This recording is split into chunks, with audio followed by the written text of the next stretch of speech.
everybody, welcome back to Vegas Weekly for Saturday, March 23rd, 2021. Yeah, we're back on Saturday, the way the good Lord intended it to be.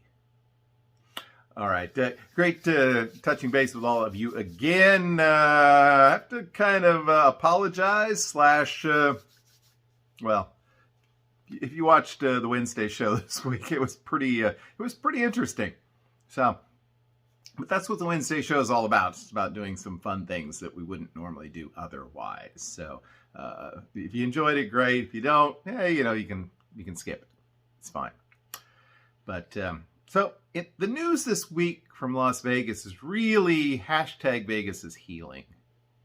We are starting to see a lot of announcements of shows, even headliners coming back this spring, as we start to see the vaccine make its way around, and we start to see, hopefully, the end of this pandemic.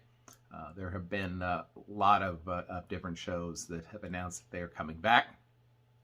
What we saw yesterday was the Cosmopolitan is bringing back their buffet. It's going to be starting on March 25th, and that is also very exciting.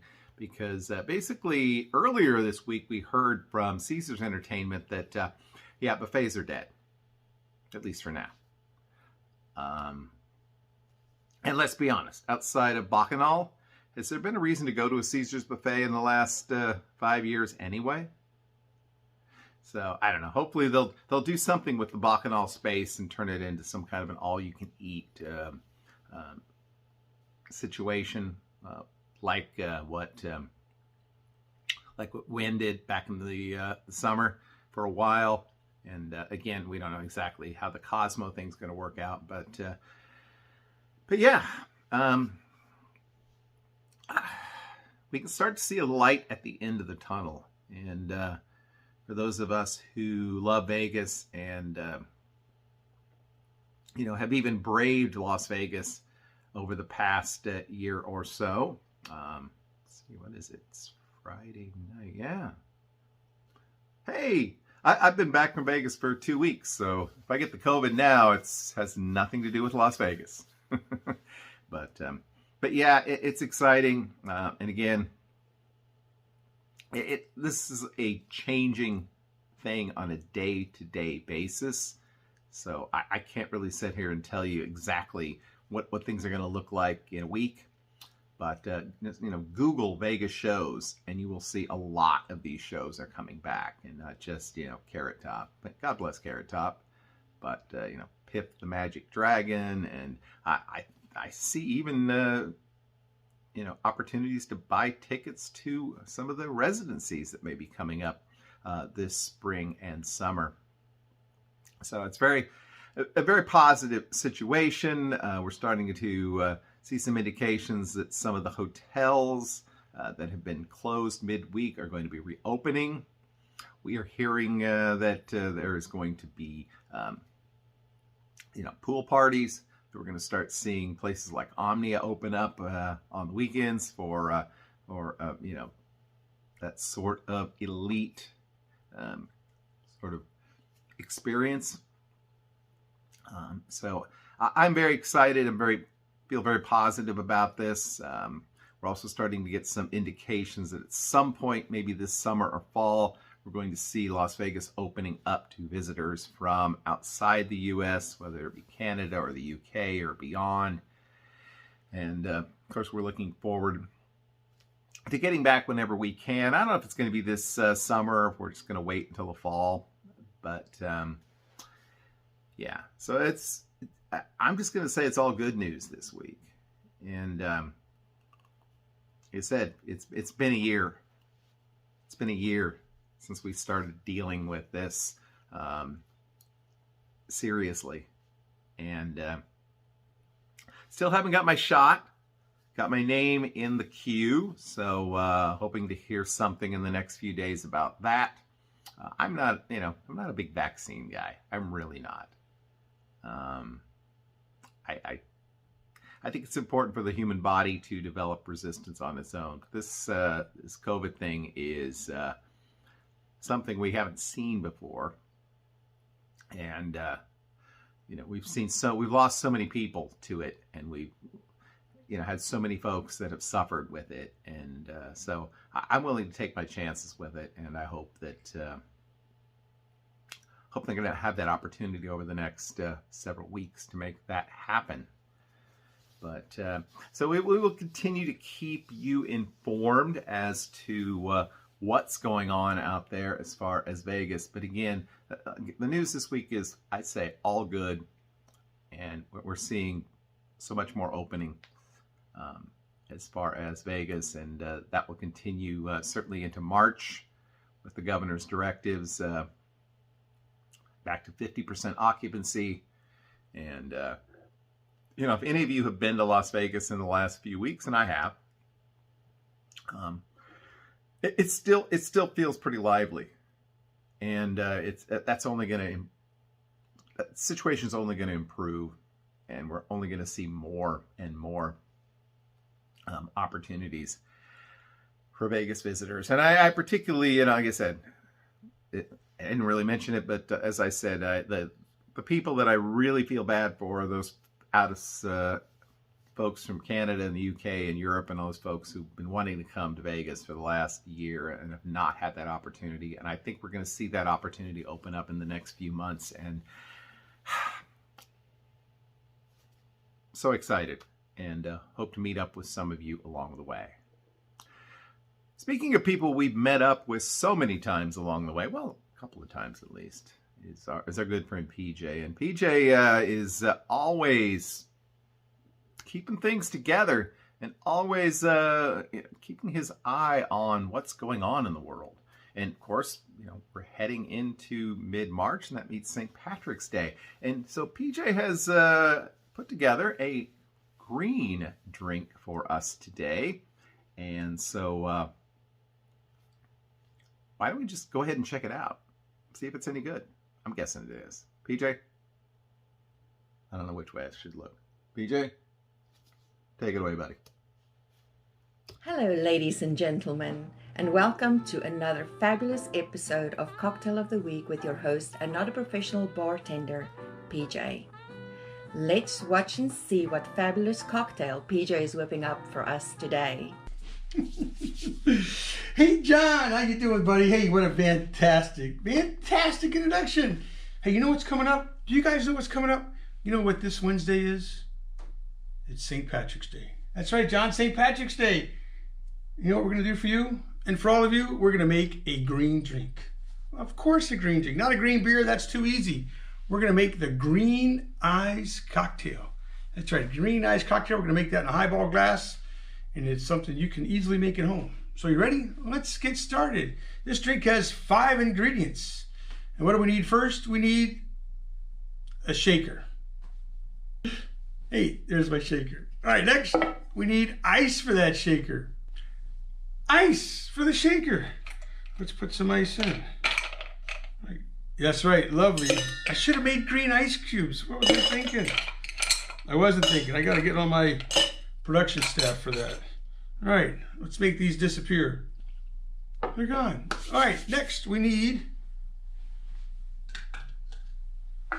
melon liqueur. Melon liqueur. 1 ounce.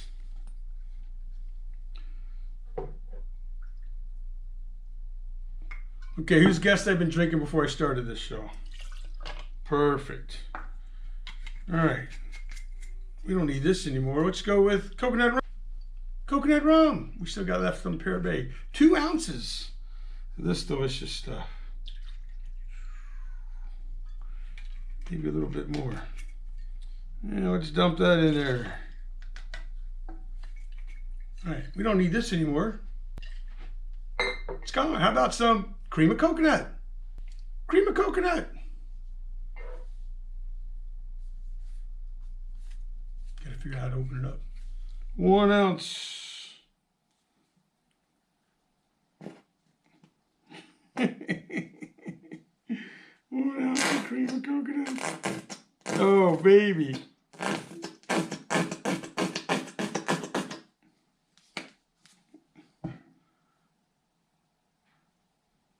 Yummy.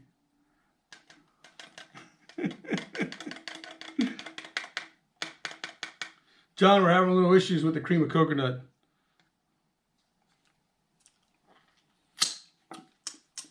That's some sweet stuff.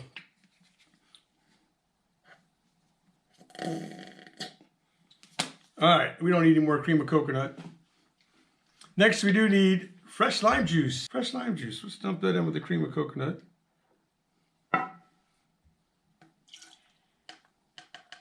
And pineapple juice. Pineapple juice.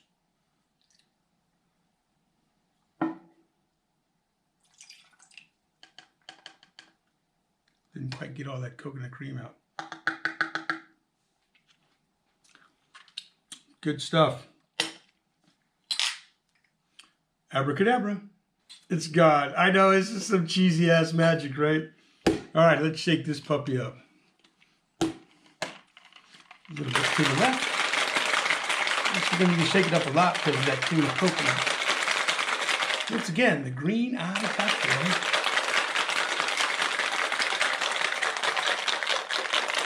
And let's go a little bit on the right side.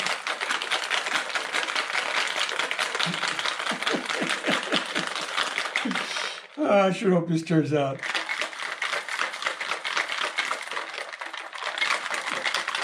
John, are we having fun? You know I'm having fun. Holy cow. All right, next I need a glass.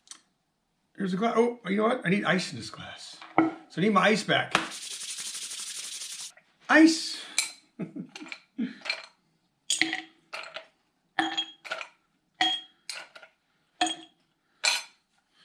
Now we don't need ice anymore. All right, let's pour this puppy in and see how it tastes.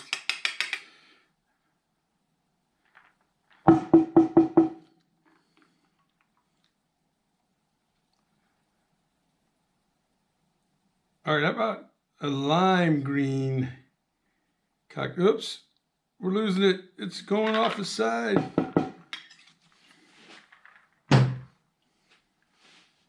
John, what do you think? It's green. It's kind of St. Patrick-y, right? Who says green? What color the green needs to be, right? Ladies and gentlemen, I present to you the green-eyed cocktail. Now, if you want, you could throw a couple of cherries in there. I'm all out. But cheers. Cheers to you all. Happy St. Patrick's Day. John, happy St. Patrick's Day. Let's give this puppy a taste. I know it's hesitant.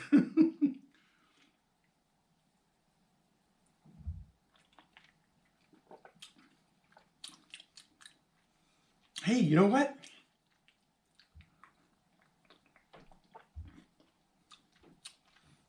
That tastes pretty good.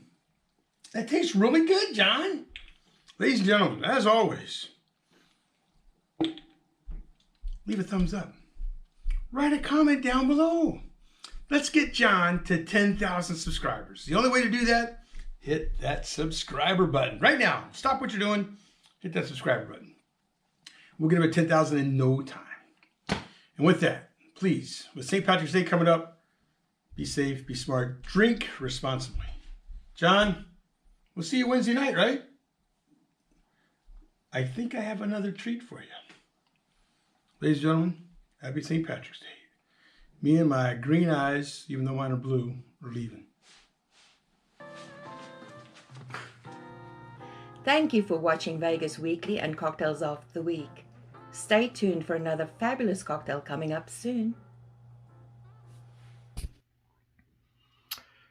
All right, there you go, the one and only Paul PJ.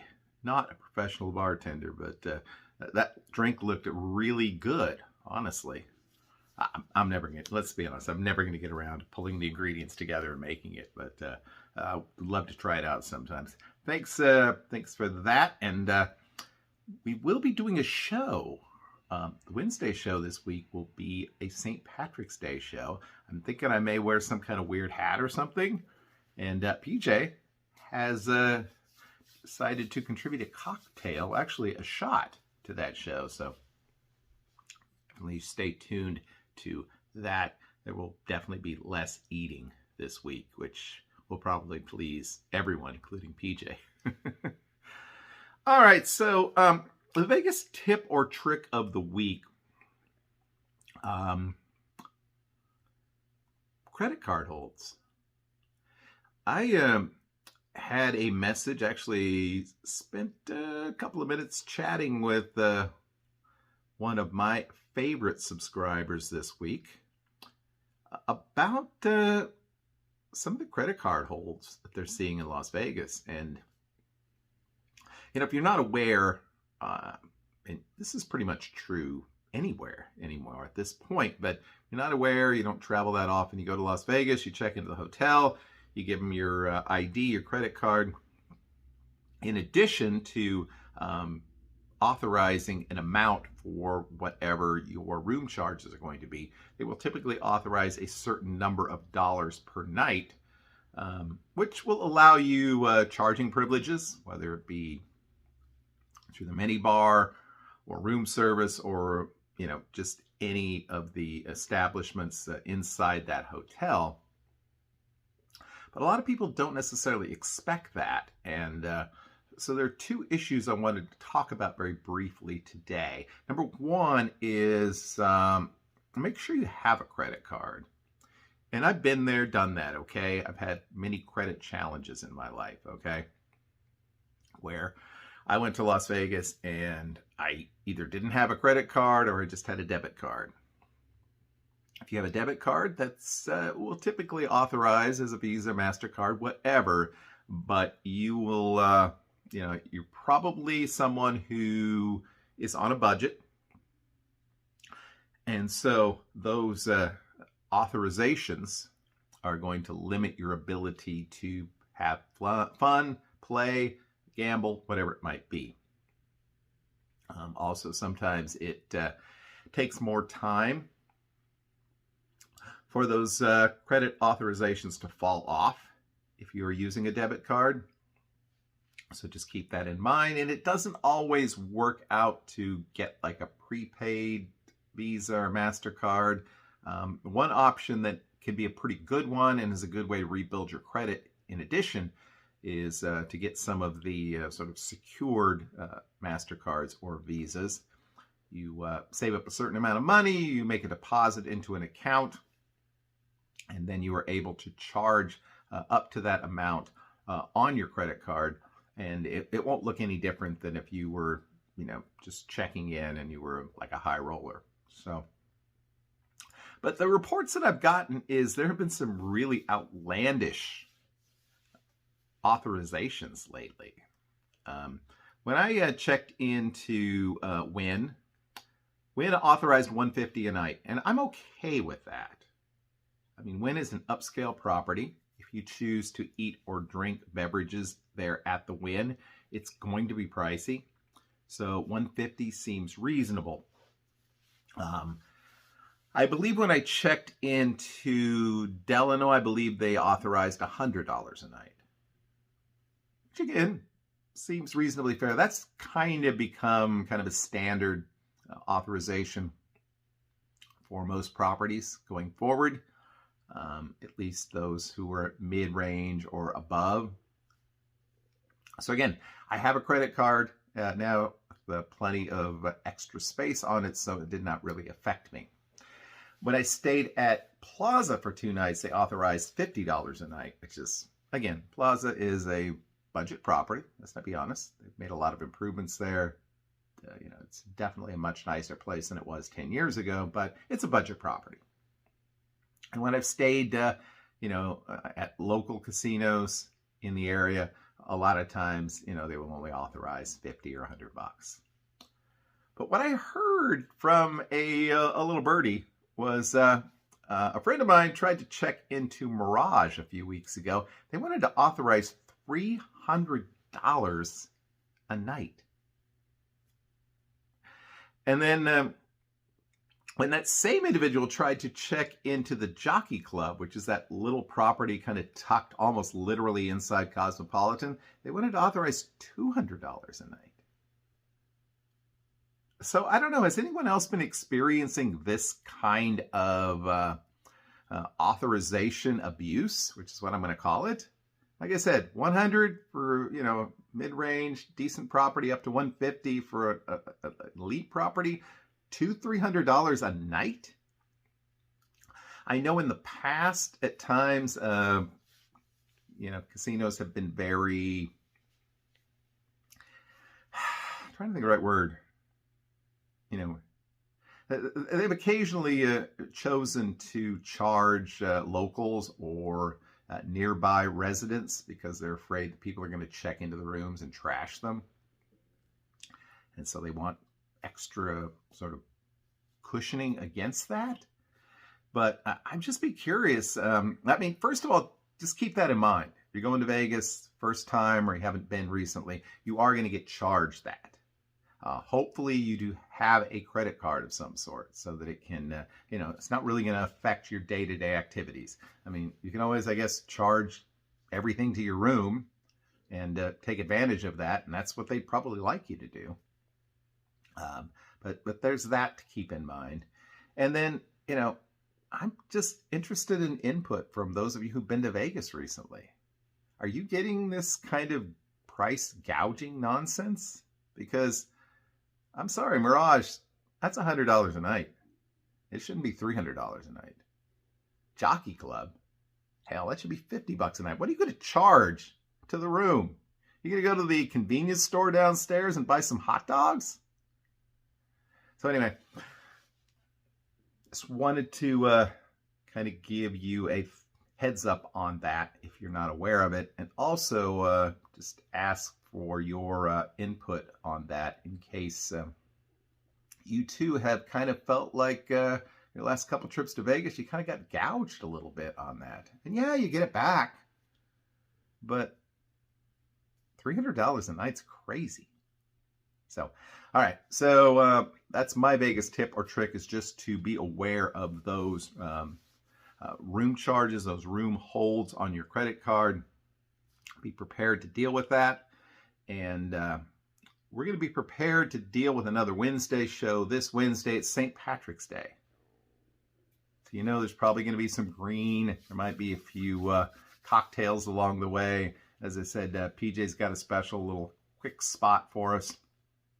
So I hope you'll join us for that. And we'll be back again, of course, next Saturday for another episode of Vegas Weekly. Until then, I hope that you have a great, lucky, and healthy week. We will see you soon. Bye-bye.